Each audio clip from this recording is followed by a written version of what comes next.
skrit för ett maneska, ett stort skrit för mennesketheten. Sharing the excitement of everyone in that room, I realized that while this was an American triumph, it was also a human one giant leap for mankind indeed. And the entire planet was celebrating. As an idealistic young adult, I struggled with what I'd do with my one life. I wanted to work hard at something worthwhile and contribute to society. I wondered if it was really noble to teach wealthy Americans to travel. As a child, my earliest image of travel was of rich Americans on fancy white cruise ships in the Caribbean throwing coins off the deck so they could photograph what they called the little dark kids jumping in after their nickels. They'd take these photographs home as souvenirs of their relative affluence. That was not the kind of travel I wanted to promote. Even today, remnants of that notion of travel persist. I believe that for many Americans, traveling still means seeing if you can eat 5 meals a day and still snorkel when you get into port. When I say that at a cruise convention, people fidget nervously. But I'm not condemning cruise vacations. I'm simply saying I don't consider that activity travel. It's hedonism. And I don't say that in a judgmental way either. I've got no problem with hedonism. I'm a Lutheran. Rather than accentuate the difference between us and them, I believe travel should bring us together. If I'm evangelical about the value of travel, it's the thoughtful and challenging kind of travel, less caloric perhaps, but certainly much more broadening. And so, since that first trip, I've spent a third of my life overseas, living out of a backpack, talking to people who see things differently than me. It makes me a little bit of an odd duck. For the last 40 years, I've taught people how to travel. I focus mostly on the logistics, finding the right hotel, avoiding long lines, sampling local delicacies, and catching the train on time. But more important than the how we travel is the why we travel.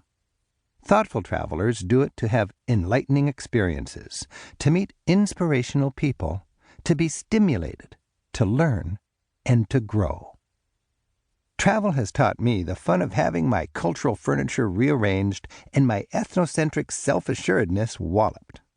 It has humbled me, enriched my life, and tuned me into a rapidly changing world. And for that, I am thankful. In this book, I'll share what's made my travels most rewarding and how they've helped shape my worldview and inspired my activism. As a travel teacher, I've been fortunate to draw from a variety of rich experiences overseas. And since just after 9/11, I've been giving a lecture I call Travel as a Political Act. I enjoy giving this talk all over the USA, to peacenik environmentalists in Boulder, to high society ladies' clubs in Charlotte, to homemakers in Houston, to members of Congress and their aides on Capitol Hill, and at universities across the country. With this book, I flesh out the message of that talk and trace the roots of my ideas to the actual personal travel experiences from which they originated. While I draw from trips all over the globe, my professional focus is Europe, so that's where many of my anecdotes are set. Europe is not that exotic, but it's on par with the USA in development, confidence, and impact on the developing world. Consequently, Europe provides an instructive, parallel yet different world from which to view the accomplishments of our society and the challenges we face. We can learn more about our country by observing other countries and by challenging ourselves and our neighbors to be broad-minded when it comes to international issues. Holding our country to a high standard and searching for ways to better live up to its lofty ideals is not America bashing, it's good citizenship. I'm unapologetically proud to be an American.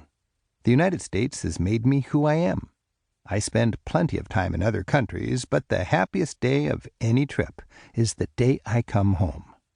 I'd never live abroad, and I'd certainly not have as much fun running my business overseas as I do here at home. America is a great and innovative nation that the world understandably looks to for leadership. But other nations have some pretty good ideas too.